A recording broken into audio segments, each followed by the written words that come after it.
Bueno, Dios los bendiga, mis amados hermanos.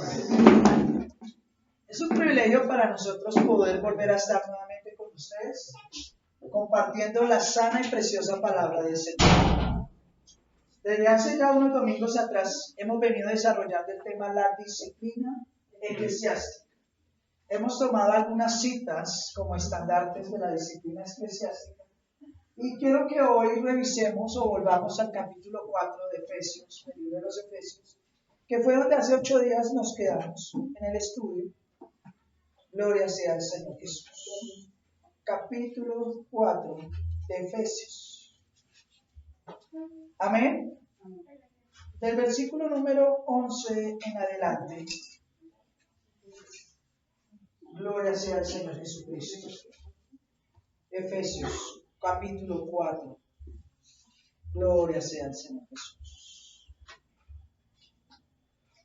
Del versículo 11 en adelante, dice la escritura de la siguiente manera. Y él mismo constituyó a unos apóstoles, a otros profetas, a otros evangelistas y a otros pastores y maestros, a fin de perfeccionar a los santos para la obra del ministerio, para la edificación del cuerpo de Cristo, hasta que todos lleguemos a la unidad ¿de qué cosa? De la fe y del conocimiento del Hijo de Dios, a un varón perfecto, a la medida, de la estatura de la plenitud de Cristo.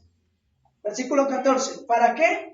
Para que ya no seamos niños fluctuantes, llevados por cualquier viento de doctrina, o por estratagema de hombres que para engañar emplean con astucia las artimañas del error, sino que siguiendo la verdad en amor, crezcamos en todo en quien es la cabeza, esto es Cristo. Vamos a dejarlo hasta ahí por un breve momento, mis amados hermanos. El tema de la disciplina eclesiástica, si bien es un tema muy importante y supremamente necesario en medio de toda la iglesia, es uno de los temas que menos le gusta a los cristianos que se tratan en la congregación. ¿Por qué? Porque cuando hablamos de que Dios nos va a guardar, de que Dios nos va a bendecir, de que Dios tiene cuidado de nuestros hogares, de que si estamos enfermos Dios puede obrar una sanidad, esa palabra a todos nos gusta.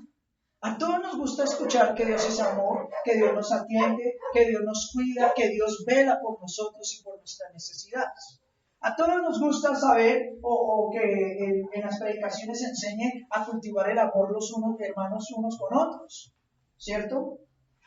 Pero cuando la palabra del Señor, esa misma que nos habla de todas estas cosas tan hermosas, empieza a nosotros a demandarnos y a exigirnos en nuestro ser un compromiso real con Dios, un compromiso real con el lugar donde nos congregamos. Ahí ya a muchos no les empieza a cuadrar el asunto. ¿Por qué? Porque muchas veces estas enseñanzas son mal interpretadas por muchas personas, como que es que los hombres o los pastores se quieren imponer sobre la iglesia y quieren imponer sus pensamientos o sus ideales. Y la realidad, tristemente hay que decirlo, es que muchos así lo están haciendo.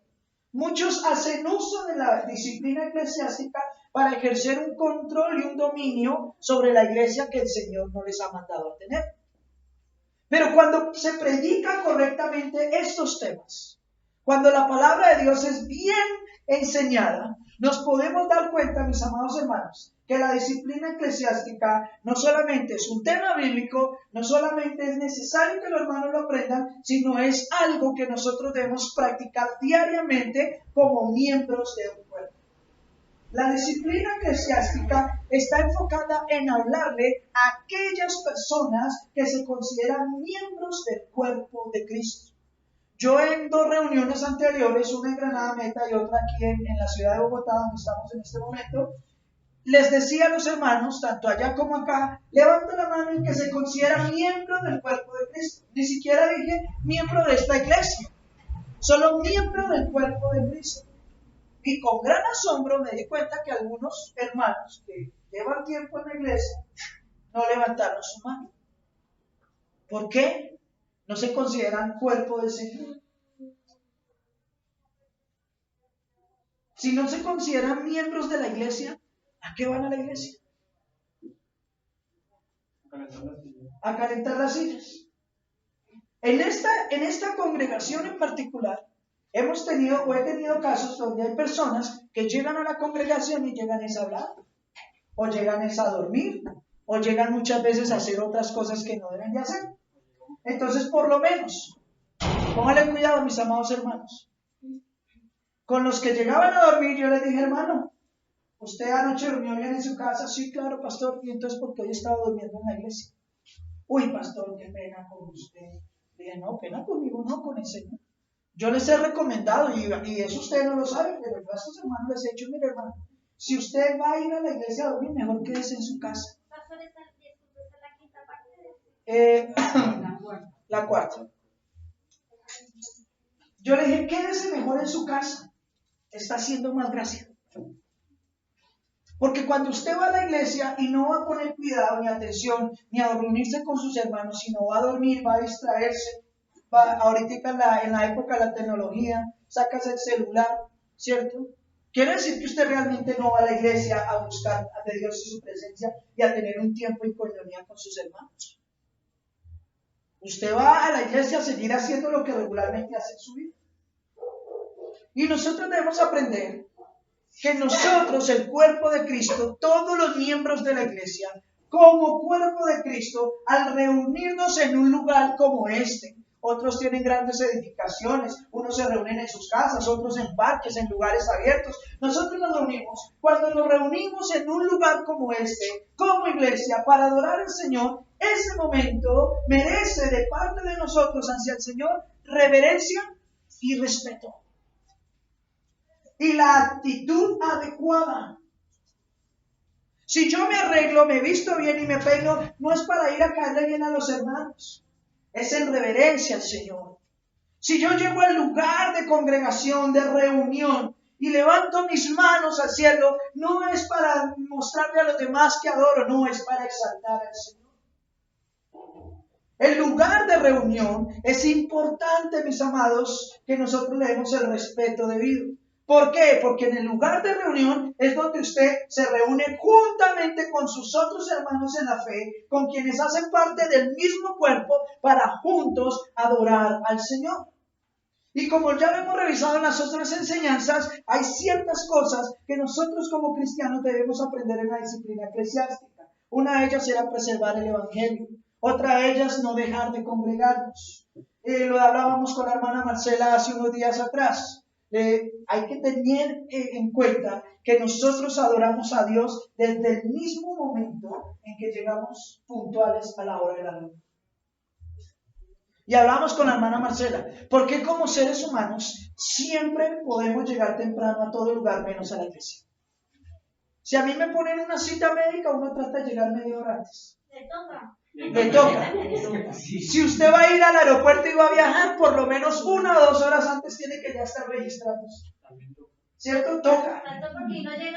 Si usted está trabajando y le dicen llegue a las 7, usted procura estar por tarde 5 o 10 para las 7. ¿Sí?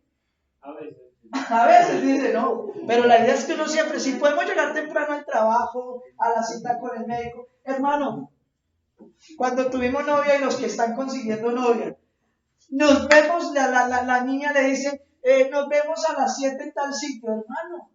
Ese hombre está desde las 5 de la tarde allá parado esperando, listo. ¿Por qué para las cosas terrenales podemos ser demandantes, exigentes y cumplidos, y para las cosas celestiales, que son las que en verdad nos dan una herencia de vida eterna, ¿cierto? No le damos el respeto de vida?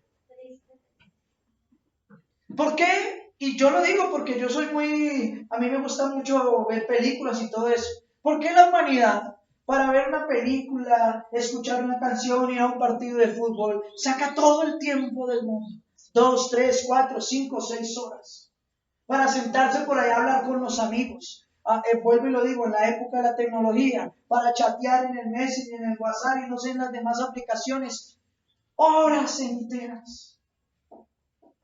Pero cuando le dicen estudie la palabra, ¿sabe cuál es la famosa excusa? Pastor, es que no tengo tiempo. Es que llego muy cansado a mi casa. Pero ¿cómo para chatear no está cansado? ¿Cómo para ir al partido de fútbol no está cansado? ¿Cómo para ver la película no está cansado? Ahí es donde nosotros nos damos cuenta que a nosotros como iglesia, y no solamente hablo de nosotros, hablo de todo el cuerpo en el mundo, de Cristo en el mundo, todavía nos falta mucho por madurar en nuestra fe. Lo que a mí más me aterra es ver que hay personas que porque saben un poquito más, o porque entienden un poquito más las cosas, o porque de pronto tienen cierto reconocimiento, se creen superiores a sus hermanos. Cuando la Escritura dice que nadie debe tener un mayor concepto de sí mismo del que debe tener, que nosotros debemos ser, nunca creernos más que nadie, sino considerar a nuestros hermanos como superiores a nosotros mismos. Porque la Biblia dice que Dios al humilde, ¿qué hace con el humilde?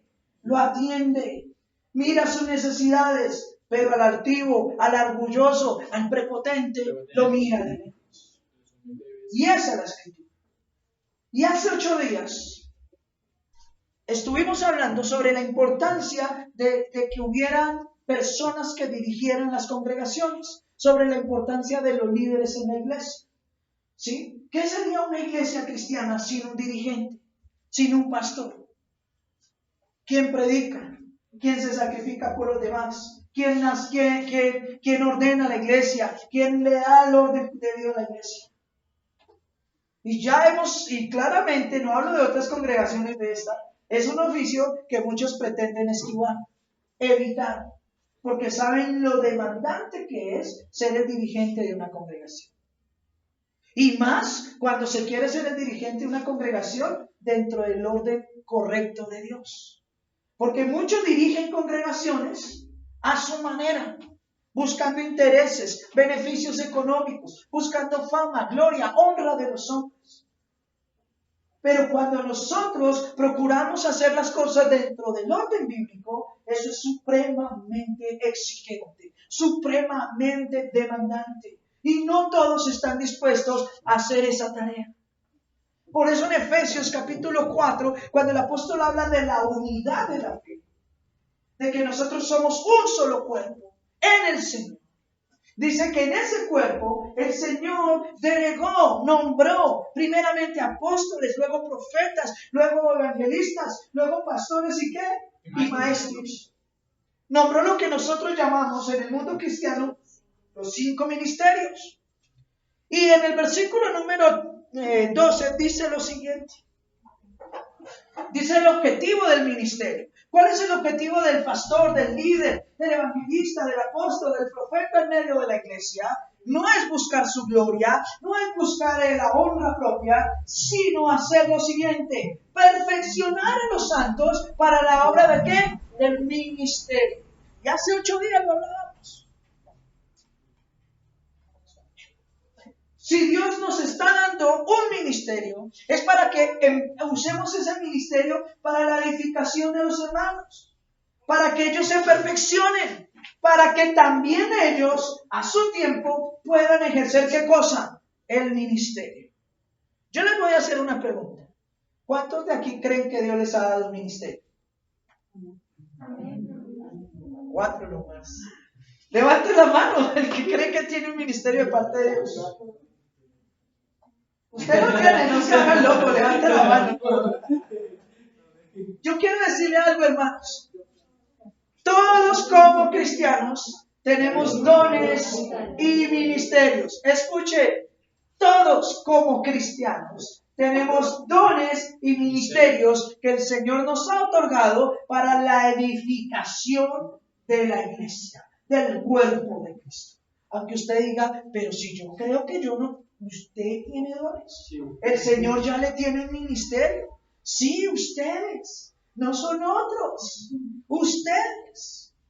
Pero esos dones y esos ministerios deben irse formando, deben irse desarrollando y perfeccionando hasta que ustedes puedan llegar a un día no muy lejano, porque muchos dicen, bueno, en 20 años.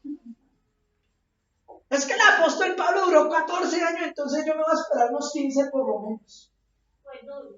O el doble. Señor. Y aparte de eso, pastor, para cada vez que, o sea, las cosas que nosotros tenemos y sentimos que tenemos que irlas expresando y para ir evolucionando, porque así como la fe sin obras es muerta, los ministerios sin experiencia también son muertos. Exacto. Hay que adquirir madurez. Exacto. Pero tenemos que entender que el pastor no está dedicado a enseñar y a enseñar para que los demás se llenen y no hagan nada. Un hijo de Dios, que es líder de una congregación, está enfocado en formar a otros. ¿Para qué? Para el ministerio. Para el ministerio.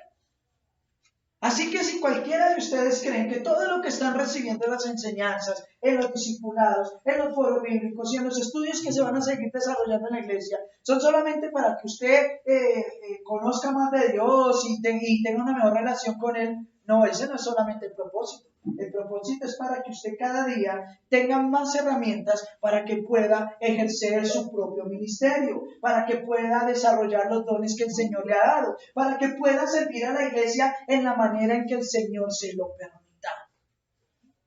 A fin de perfeccionar a los santos para la obra ¿de qué? Del ministerio. ¿Lo dice ahí o me lo estoy inventando yo? Dígalo, ¿lo dice ahí? Sí. Amén, gloria a Dios. Pero esta palabra no suele gustarle a muchos. Porque yo diría yo, que por lo menos el 98% de los que asisten a una iglesia se conforman solo con ir y llenar una silla cada domingo en el lugar de reunión. Y no están pensando en hacer lo que Dios les ha mandado. Y a veces se les va la vida, se les pasa el tiempo. Y muchas veces evitando lo que el Señor les está ordenando hacer. Teniendo la misma actitud que tuvo el profeta Jonás. El Señor lo manda a predicar y él en su orgullo y él en su manera de pensar dijo no. Por el miedo. Ni siquiera por el miedo. Por su moralidad. Escuchen bien. Dios lo manda a darle un mensaje de salvación a un pueblo que no era judío. A un país que no era judío. Que no tenía los principios y valores ni la fe en Dios. Era un pueblo pecador, malo en muchas maneras. En muchos sentidos estaba corrompido. Y la orden que Dios le da al profeta es: vaya y dígales que se arrepientan y si no los voy a destruir. Y Jonás dice: pero ¿para qué voy a ir si esa gente es mala? Y no quiso hacer la labor de Dios. ¿Cuántas veces hemos sentido en nuestro corazón o por la misma palabra de Dios que el Señor nos está ordenando ir a predicarle a otros? Escúcheme bien, pero yo ¿para qué le voy a predicar a ese borracho? Pero yo ¿para qué le voy a hablar a ese si es homosexual? Pero yo ¿para qué le voy a hablar a ese si es matón, es asesino? Pero yo ¿para qué voy a hablarle a él si es un ladrón? Y basados en nuestra moralidad, mis amados hermanos, decidimos entonces a quién podemos o no podemos hablar. Y así no es el Señor. La palabra de Dios, como lo dice una de las versiones de la Biblia, ¿es para qué? Para todos. Jesús dijo: vayan por todo el mundo y prediquen a toda criatura. Él no dijo: predíquenle solo a los buenos. Inclusive él mismo dijo: yo no vine por los justos. Yo no vine a predicarle a los que están bien. Yo vine fue por los malos, por los pecadores, por los que están perdidos. Vine por lo vil y menospreciado. Pero esta es la actitud que nosotros tenemos cuando queremos compartir con otros. Cuando le estamos hablando a otro, estamos pensando en lo que Dios nos dice o en lo que nosotros queremos hacer. Muchos quieren codearse y rodearse de cristianos y aprender con otros cristianos y hacer muchas cosas, pero no quieren ir a hacer esto por los que están perdidos. Y el conocimiento, la fe sin obras, es que muerta. La Biblia no dice que la fe sin obras me va a condenar, no. La Biblia dice que la fe sin obras es muerta. ¿Por qué? Porque dice, ¿tú tienes fe? Sí, yo tengo fe, yo creo en Dios, me las sé todas en Dios. Ah, bueno, demuéstramelo con sus obras. No hablando mucho, sino a ver. Estás haciendo la obra de Dios. La estamos haciendo. Porque los ministerios fueron diseñados e instituidos por Dios para que los santos, es decir, los miembros de la congregación, sean perfeccionados para que ellos a su vez también puedan salir y predicarle a otros. Y no a unos en especial, sino a todos en general. Nosotros no somos los que salvamos ni ganamos almas. Nosotros solo vamos como el buen sembrador. Esparcimos la semilla, que es la palabra de Dios. Y ciertamente, cuando le predicamos a otros, esa palabra, esa semilla, como la dice la palabra del sembrador, muchas veces esa palabra caerá en terrenos en los que no va a crecer, no va a madurar, no va a producir fruto. Pero parte de todo el trabajo que nosotros hacemos en el Señor caerá en buena tierra. Dará fruto en la vida de muchas personas. Pero eso usted y yo no lo sabemos. Su labor y la mía es esparcir la semilla, sembrarla. Porque el que da el crecimiento es ¿qué? Dios. El apóstol Juan dijo, Apolo regó, ¿cómo fue? Yo sembré, Apolo regó, pero Dios es quien da el crecimiento. Y eso se refiere a que cuando nosotros hablamos la palabra y otra persona también, por ejemplo, a Brian, al doctor Usme, el pastor Adrián le dice, él está plantando la semilla. Si yo le digo, ya es otra persona que está produciendo, y cuando ya Dios hace la obra en él, ya comienza a crecer. Amén. Pero Dios es el que da el conocimiento. Ahora bien, el crecimiento, perdón. Ahora bien, el ministerio y los dones que Dios nos da, debemos ejercitarlos, dice el versículo 13, hasta que todos lleguemos a ¿qué cosa? A la unidad de la fe. ¿Cuán difícil es poder decir que hoy todos estamos en la misma unidad? El cuerpo de Cristo en el mundo, primero, está disperso. Segundo, muchas veces está pensando y actuando de maneras distintas. Tercero, le están apuntando a cosas diferentes. Y uno dice, yo tengo mi posición, otro, yo tengo mi posición, no, es que aquí sí somos, no, es que aquí sí. Y en vez de procurar la unidad, con sus hechos lo que están procurando es la división en medio del cuerpo de Cristo.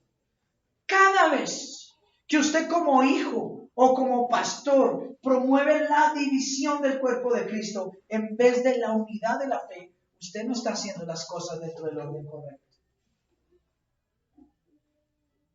Cada vez que el pastor o algún hermano quiere tomar más poder y tener más atributos o más facultades que Dios, está haciendo las cosas al revés.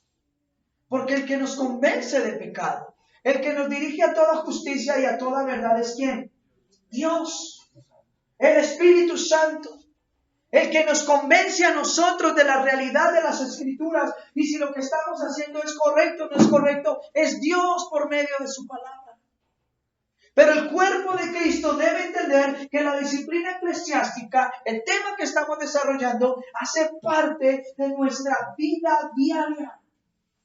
Ninguna institución en este mundo que se haya creado funciona si no hay reglas, si no hay estatutos, si no hay ordenanzas. Ninguna. Todos los entes privados, particulares, gubernamentales, religiosos, políticos, de ideologías diferentes, todas están fundamentados sobre principios, sobre reglas y conductas de vida. Pero la familia también está establecida sobre parámetros. En el hogar de cada hermano y hermana, lo normal es que hayan reglas, ¿cierto? Ahora, si en todos los ámbitos del mundo existen reglas, existen responsabilidades, deberes, ¿cuánto mayor cree que son las responsabilidades, los deberes que como cuerpo de Cristo tenemos al ser miembros de una misma iglesia? Y es muy bonito hablar de Dios, pero cuando alguien le dice, sujétese al pastor, no, yo no me sujeto a hombre, me sujeto al Señor. Pero el Señor le está diciendo por su palabra que usted debe someterse al varón de la iglesia, al que lidera la congregación. Pero no a cualquier varón, no a cualquier pastor, sino al que usted sabe y entiende que está haciendo las cosas dentro del orden de Dios. Al pastor que está procurando enseñar lo que es correcto. Y esto es impresionante, porque muchos quieren obligar a sus hermanos a que hagan cosas, pero ellos no las quieren practicar. Jesús le decía a los fariseos, escribas, dijo, ustedes muy religiosos, enseñando y obligan al pueblo a llevar cargas pesadas que ustedes ni con un dedo quieren mover. Ustedes obligan al pueblo a llevar grandes cargas, pesadas cargas, a someterse a reglamentos y a cosas tremendas, cosas que ustedes como líderes no quieren hacer, ni con un dedo las quieren mover. Y a mí me impacta y me impresiona los que quieren venir en medio de cualquier congregación a dar rejo, a dar látigo, pero no quieren someterse ellos a la voluntad de Dios. Y es triste. Porque el pastor Adrián lo dice, no. Es triste porque la escritura da unas conductas de vida. ¿Me inventé yo la sujeción a los pastores o no está ahí en Hebreos capítulo 13? Ahí está y lo menciona 2 veces. ¿Me inventé yo lo de sujetarse a las autoridades o está ahí en Romanos capítulo 12 y 13? Ahí está. ¿Me inventé yo el sometimiento a los entre los hermanos? ¿O ahí no está en Efesios capítulo 5, versículo 20? Versículo 21, sométanse los unos a los otros. ¿Dentro de qué orden? Dentro del temor de Dios. Nos hemos inventado nosotros el que la esposa debe estar sometida al esposo y que el esposo debe amar a su esposa, ¿o está escrito en la palabra? Escrito está ahí en varias partes. Así de sencillo. Así que no son cosas, no estamos hablando de cosas que se hayan inventado los hombres, sino que están claramente evidenciadas en la palabra de Dios. Y mire lo que pasa cuando una persona no se somete o no tiene en consideración o en aprecio los ministerios que Dios pone en la iglesia. Versículo 14. El 13 dice, hasta que todos lleguemos a la unidad de la fe y del conocimiento de ¿quién? Del Hijo de Dios. ¿Y de qué cosa? A un varón perfecto, a la medida de la estatura de la plenitud de Cristo. Hasta que todos lleguemos a ser verdaderamente de un mismo sentir y de un mismo pensar. Y que todos en la fe podamos ir hacia el mismo lado. Eso no quiere decir que ahorita todos lo hagan. Pero la obra del Señor está direccionada para que tarde o temprano todos podamos llegar a este punto precioso, a la unidad de la fe. Versículo 14, para que ya no seamos, ¿qué cosa? Niños fluctuantes. Cuando el apóstol Pablo usa esta expresión, niños, se refiere para que ustedes ya no sean inmaduros en su fe.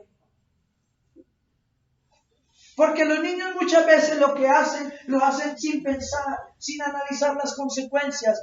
Son impulsados en su inocencia y en su madurez a hacer cosas que a veces no están de acuerdo, y por eso nosotros los mayores los corregimos para que ellos vayan formándose y vayan madurando y vayan aprendiendo lo que es correcto y lo que no es correcto. Vayan adquiriendo conciencia. Ahora bien, la Escritura dice que el propósito de los ministerios, del perfeccionamiento de la obra de Cristo y de todo lo que venimos hablando, el propósito de la palabra, el propósito de los mandamientos de Cristo, el propósito del orden eclesial en medio de la iglesia es que nosotros dejemos de ser niños fluctuantes, dejemos de ser personas inmaduras. No solo en nuestra fe, sino en nuestro carácter. Porque quiero decirle algo. A mí no me diga que usted es muy maduro en su carácter cuando usted es un inmaduro en su fe. Eso no puede pasar. Y claramente estamos llenos de ejemplos en los que a veces consideramos hermanos que son muy maduros, pero demuestran ser no serlo. Demuestran que son niños fluctuantes, llevados por qué cosa? Por cualquier viento de doctrina. Y esto lo hablábamos hace 8 días. Y esto generó incomodidad en algunos hermanos. Y es entendible. Porque muchos están muy cómodos sentados en su silla, siendo jueces de la iglesia, siendo jueces del pastor. Pero cuando le dice, al igual que el pastor, usted también tiene responsabilidades y debe cumplir sus responsabilidades, dicen, no, ahí yo ya no le entro. Ahí yo ya no voy. ¿Ustedes creen que las responsabilidades son solo mías? Es de todos, mis amados hermanos. Para que no seamos llevados por cualquier viento de doctrina o por estratagema de hombres que para engañar emplean con astucia las artimañas de ¿qué? De error. ¿Sabe qué es lo más triste? Que la persona inmadura en su fe, al no querer asirse del orden correcto de la Escritura, generalmente termina metido en lugares y relacionado con personas que no le van a hacer ningún bien, que no lo van a edificar realmente, sino que van a introducir en su mente y en su corazón estratagemas de ¿qué? De hombres, engaños y doctrinas de hombres. Por eso la Escritura habla de que nosotros los hijos de Dios debemos formarnos de una manera tan tremenda que podamos usar bien la palabra de verdad. Eso dice el apóstol Pablo a Tito y a Timoteo. Y tú usa bien la palabra de verdad. La palabra de Dios no puede ser usada por nosotros para nuestra conveniencia. Es que yo creo y yo pienso que es así, entonces abre la Biblia y trata de buscar un sermón y tratar de acomodarlo para que la Biblia llegue al punto que yo estoy pensando. No, la Escritura me dice, usa bien esta palabra y usa la palabra que es de verdad, úsala bien. Si la Escritura me dice que es por ahí, yo no tengo por qué torcerla o acomodarla. Debo procurar, dentro de lo que el Señor me enseña a mí, por su palabra, llevar la enseñanza de Dios conforme la Escritura lo dice, por el camino que la Escritura lo dice. Pero muchos están introduciendo mensajes equivocados, acomodando la palabra para introducir el pensamiento de ellos. ¿Y saben qué es lo peor? Que la gran mayoría de cristianos en todo el mundo siguen estos errores y estas doctrinas de hombres porque no se quieren someter realmente a Dios y a su palabra. Así es sencillo, hermano. Mi pueblo fue destruido porque le faltó conocimiento, pero un conocimiento real. Yo les hago una pregunta: ¿qué es el conocimiento sin amor? ¿En qué parte de la Escritura el conocimiento nos dice que hay que humillar a los demás hermanos o menospreciarlos o tenerlos por inferiores a nosotros? ¿En qué parte de la Escritura? Por favor, si alguien lo sabe, encuéntrenmelo ahí. Esta palabra es preciosa. A todos nos falta aprender muchísimo en Dios. Pero ¿sabe qué, mis amados hermanos? La misma palabra nos enseña que este evangelio debe ser presentado bajo el carácter del amor y la paciencia de Dios, sabiendo que Dios es quien hace la obra y no nosotros. Yo lo decía aquí hace 8 días. Hay hermanos que dan predicaciones y duran 30 minutos, 40 minutos, hablando de un tema sin citar citas bíblicas, sin ir a la Escritura. Y cuando usan algunos textos, sacan textos que ni siquiera tienen nada que ver con el tema. Y a la brava los introducen ahí. Por eso es necesario que usted y yo aprendamos cada día a analizar muy bien lo que se nos está enseñando. Analizar muy bien si lo que el versículo que están usando o el texto realmente habla de lo que decimos o no.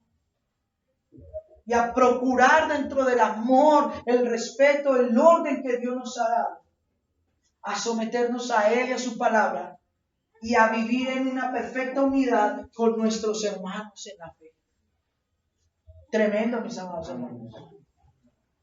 ¿Por qué muchos hermanos le dicen solo hermanos a los que asisten a su congregación? Ese de allá no es hermano. ¿Por qué? O ese de allá no es pastor. ¿Por qué? Porque no está con nosotros. Yo me acuerdo que a Jesús vinieron un día los apóstoles y, Señor, Señor, ¿qué pasó? Allá hay unos que están predicando en tu nombre y echando fuera demonios. ¿Y qué pasa? ¿Cuál es el problema? Pues no, es que somos nosotros. Solo nosotros. Si usted analiza bien el texto, esa era la intención de los apóstoles. Decir, no, es que somos nosotros. Nosotros solo tenemos la verdad. ¿Y qué le dijo el Señor Jesús? Déjenos. El que está conmigo, el que no está en contra de mí, conmigo está. Había ya gente en la época de Cristo. Cristo por la palabra predicando todavía estaba vivo y había unos que ni siquiera estaban con los discípulos, que ni siquiera estaban con los apóstoles, ya habían escuchado la palabra de Dios, del Señor y ya estaban predicando. Pero no, pastor, es que no fue ordenado aquí por usted. Déjelos. Si no están contra, ayúdenme a buscar en la cita que me corchó con ella está en los evangelios, hermano. Ya ahorita le buscamos bien la cita, o hermanos, si tienen ahí su buscador, háganlo por favor. El que contra mí no es, conmigo es, más o menos así dice la escritura. Sí, está entre Génesis y Apocalipsis. Ya, lo vamos a ir buscando mientras desarrollamos. El que lo encuentre, por favor, me da la cita bíblica. Pero él dice, déjelos. Mateo 12:30. 12:30, ¿cómo dice, hermana? Por favor, vamos a leerlo bien. Gloria a Dios. Y anótelo.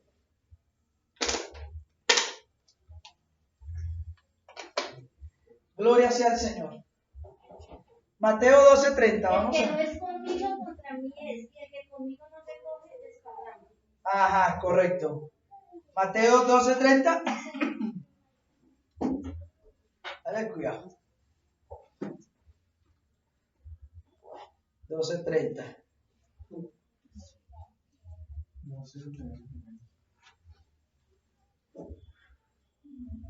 Por tanto, no, esa no es. ¿Sí? Entonces fue traído a él un endemoniado ciego y mudo, y le sanó de tal manera que el ciego y mudo veía. Aquí está en Lucas 11:30, 11:23. Yo no leía acá en Mateo 12:30. No, es cuando le hablan de que hay unos discípulos predicando. Bueno, mientras lo encuentran, mis amados hermanos, volvamos.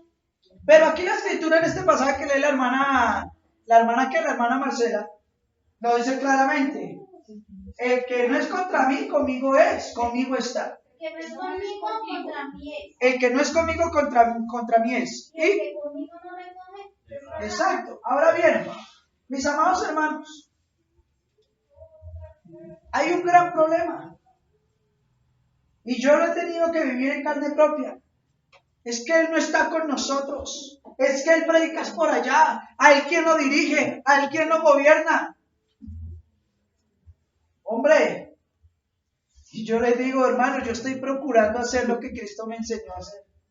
Dentro del orden que Dios me enseñó a hacer. ¿Sí? Hay muchos pastores que me dicen, es que a usted quién lo gobierna. Y yo le digo, ¿y a usted quién lo gobierna? No, el pastor de mi iglesia y el pastor de su iglesia, ¿quién lo nombró? No, bueno, y se van a ir. Y después de 30 años atrás, se encuentra que el primer pastor que fundó esa iglesia, nadie lo nombró. Hermanos, hagan un poquito de historia de iglesia aquí en Colombia. Las que hoy en día son grandes congregaciones o ya tienen una trayectoria reconocida en el país, Muchas de esas congregaciones empezaron en los hogares. Empezó un hombre con su esposa y sus hijos en la sala de la casa, como nosotros en algún momento lo hicimos, y empezaron a predicar, y empezó a crecer, y empezó a llegar gente, y se empezó a formar una congregación. Y hoy en día son congregaciones reconocidas en el país, después de 30, 40, 50 años. ¿Quién nombró a los primeros líderes de las congregaciones? No, de las congregaciones. ¿Quién los nombró? En algún momento, algún líder, alguna persona que no fue nombrada, tuvo que pararse y hacer la obra. ¿Quién nombró a Martín Lutero como el padre de la Reforma? Nadie lo nombró. Él se paró, entendió la verdad y hizo una protesta pública, y a la denuncia que él hizo se le unieron miles. Y sin querer queriendo se convirtió en la cabeza de un gran movimiento que revolucionó el mundo cristiano.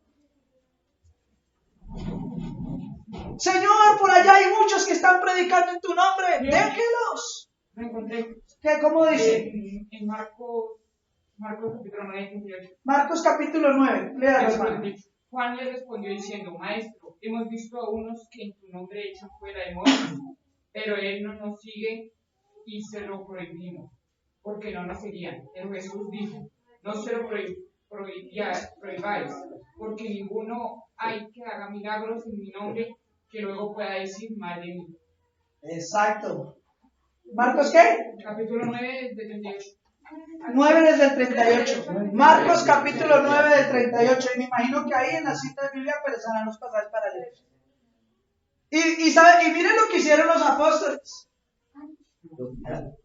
Señor, nosotros vimos que unos estaban allá predicando con demonios en tu nombre, y se lo prohibimos. Y el Señor les dijo que habían hecho bien. No. Nos dijo, pero Jesús dijo, no se lo prohibáis, porque ninguno hay que haga milagros en mi nombre que luego pueda decir mal de mí. No le prohíban a otros que prediquen de Cristo. Porque el que no es contra nosotros, por nosotros es. El que no es contra nosotros, con nosotros es. Por nosotros es.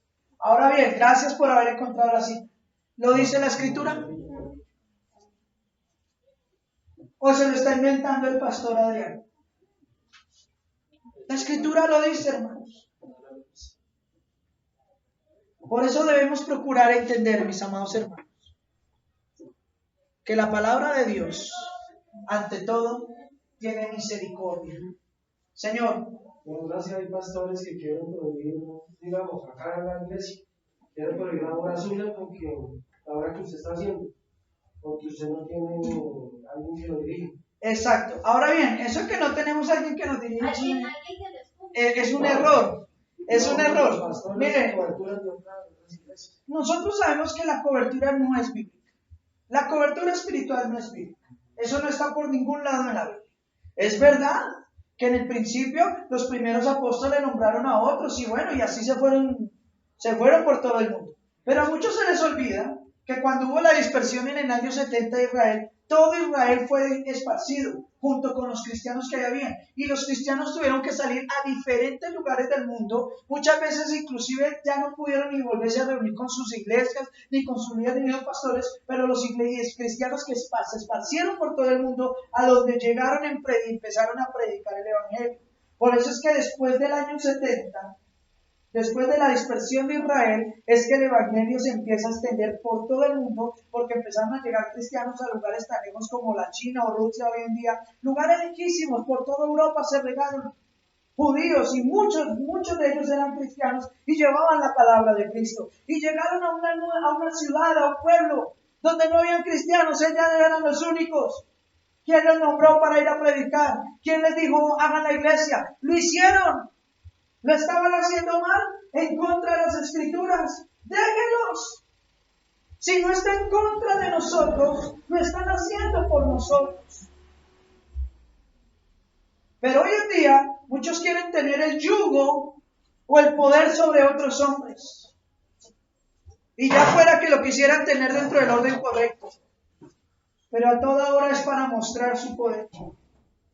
Hace un año, mis amados hermanos, exactamente hace un año, sí, hace un año, para estas fechas, más o menos el 19, entre unos 4 o 5 días más adelante, empezó en el mundo una pandemia, porque eso empezó más o menos fue el 19-20 de marzo, que nos cerraron aquí en Colombia, ¿no? La pandemia, ojo a esto, el 19.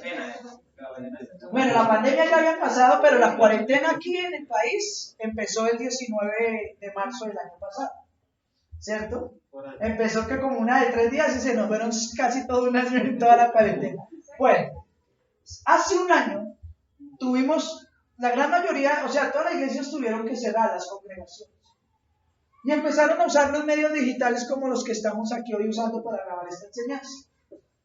Y me acuerdo yo tanto que yo me encerré en mi casa, no podíamos salir, no podíamos hacer reuniones. Y en una tablet que teníamos empezamos con mi esposa a grabar las enseñanzas y a compartirlas para los pocos hermanos que en ese momento conformábamos la congregación. Hubieron personas, y me omito el nombre, ¿cierto? Digo el Milagro Manuel Santos, que llegaron a decir que que nuestra congregación no tenía vida. Así literalmente lo dijeron, ahí no hay vida. Dijeron, ese señor no tiene iglesia, porque como no veía la gente entrando saliendo de la casa, se encerró solo a hablar allá por internet a tratar de hacerse famoso. A youtuber. Sí, a youtuber, bueno, no sé. Sí, pero si usted revisa todas las enseñanzas que empezaron desde marzo, desde el año pasado, ¿sí? Hasta el día de hoy se ha enseñado es solo palabra de Dios. Y mientras muchos estaban preocupados porque se les acabó el negocio, se les estaba cayendo todo el negocio, y al día de hoy siguen así en sacos rojos. Pastor, porque dicen que las iglesias quebraron, pero para la gloria de Dios. O que cerraron, no es así. Ojo a esto. Y mientras muchos veían eso como un mal, nosotros como congregación, el Señor en medio de todo ese tiempo, a través de todo eso, nos permitió empezar a crecer. Tanto así que en septiembre del año pasado abrimos y la iglesia ya era el doble de lo que era antes. Y al día de hoy ya somos 3 veces más de lo que éramos hace un año. Empezamos 20 personas hace un año y hoy ya estamos alrededor de 100 personas. Con 2 congregaciones, una acá y una en Granada Meta. Eso solo lo hace el Señor. Y no hay vida. Y no hay almas. Mis amados hermanos, por eso es que yo he aprendido que la obra la hace el Señor.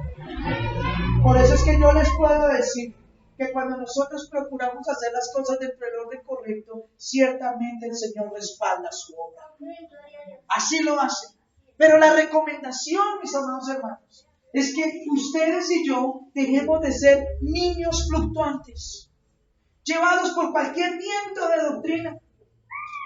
Hay personas que nunca pueden afirmar su fe. Escuchen bien, he escuchado casos, ¿no? Y no sé si a alguno le haya pasado aquí, no es por decirle a ustedes, pero he escuchado casos de personas que llevan, no sé, 7 años de cristianos y en 7 años ya han estado por 20 iglesias.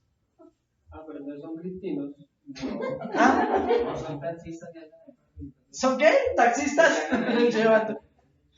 Hermanos, ¿sabe por qué? Porque les pasa lo que dice aquí. Son niños. En el versículo 14 del capítulo 4 de Efesios. Son niños. Y como son fluctuantes, y como no son maduros, y como no quieren sujetarse, y como no quieren tener un orden correcto delante de Dios, entonces son llevados por cualquier viento de doctrina. De aquí para allá. Como lo dijo el pastor Chuy Olivares en unas enseñanzas. Son personas buscando iglesias al gusto del cliente. Pastor, la noche cuando usted nos habló del foro, que aquí había una iglesia LGTBI, o sea, no creo que una vez nos pusimos a investigar y aparece que ese hombre, si se cada 8 días hablaba mitad de la palabra de Dios y el mensaje de respeto y de aceptación para y de amor, señaladas. Justamente aclarando la igualdad. Aclarando la igualdad de género y todo eso. Exacto. Pero si hay iglesias satanistas, eso ya no sorprende. Bueno, póngale cuidado. Y hay que iglesias satanistas y eso no le sorprende a más de uno. Y también las hay. Inclusive hasta hace unos años atrás, una de las iglesias satánicas más reconocidas de Colombia estaba aquí en el centro de Soacha.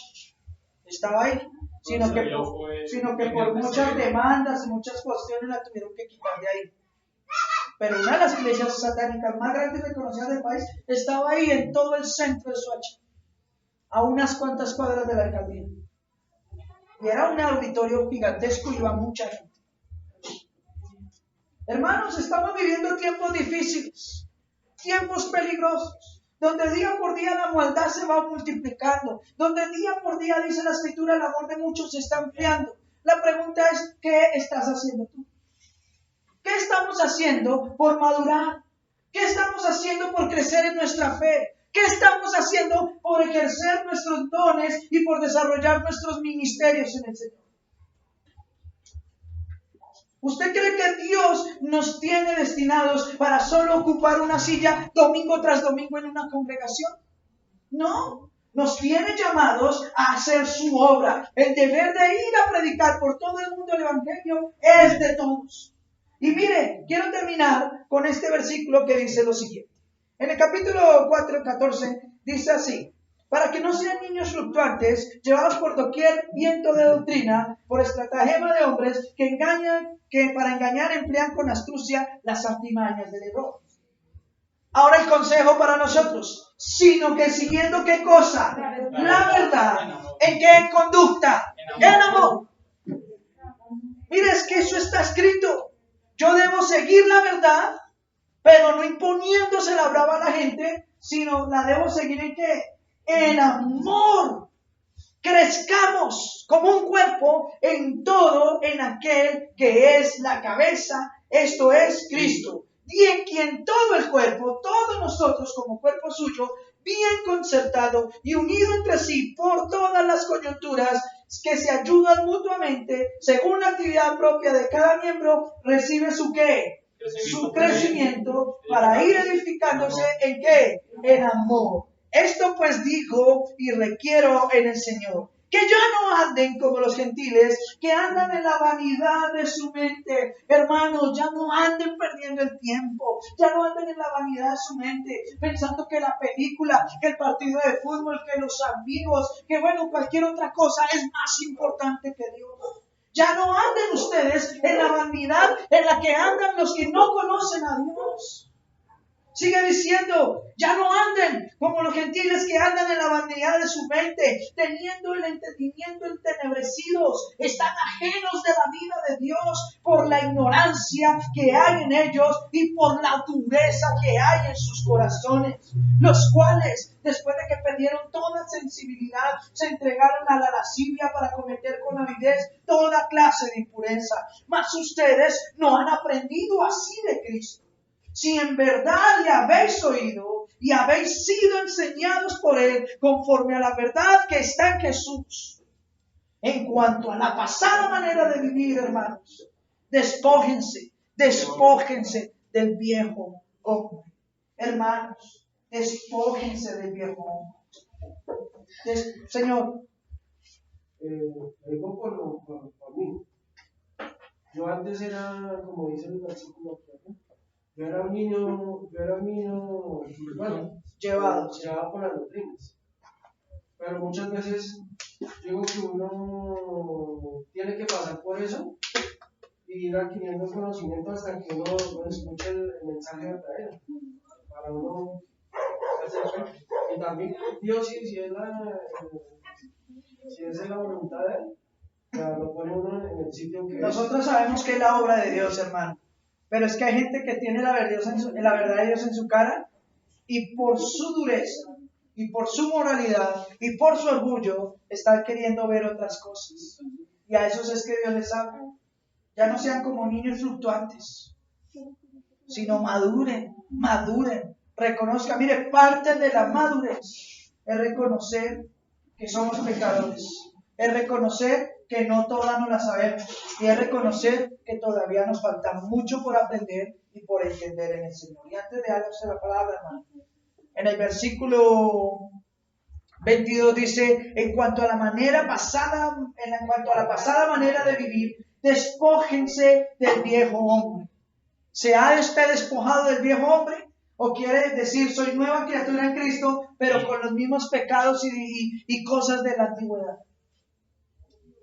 Despójese de todo peso, de todo pecado que nos hace.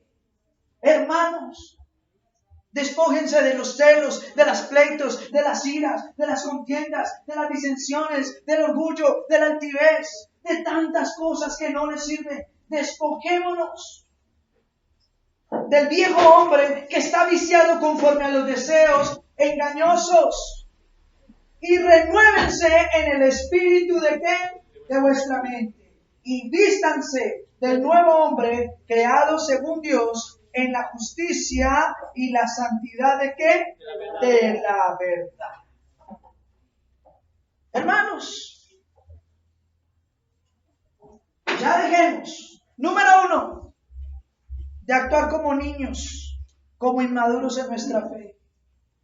Número 2, dejemos de actuar como los gentiles que no conocen a Dios. Número 3, despojémonos de nuestra vieja manera de vivir y procuremos vestirnos del hombre nuevo al cual Cristo nos ha llamado.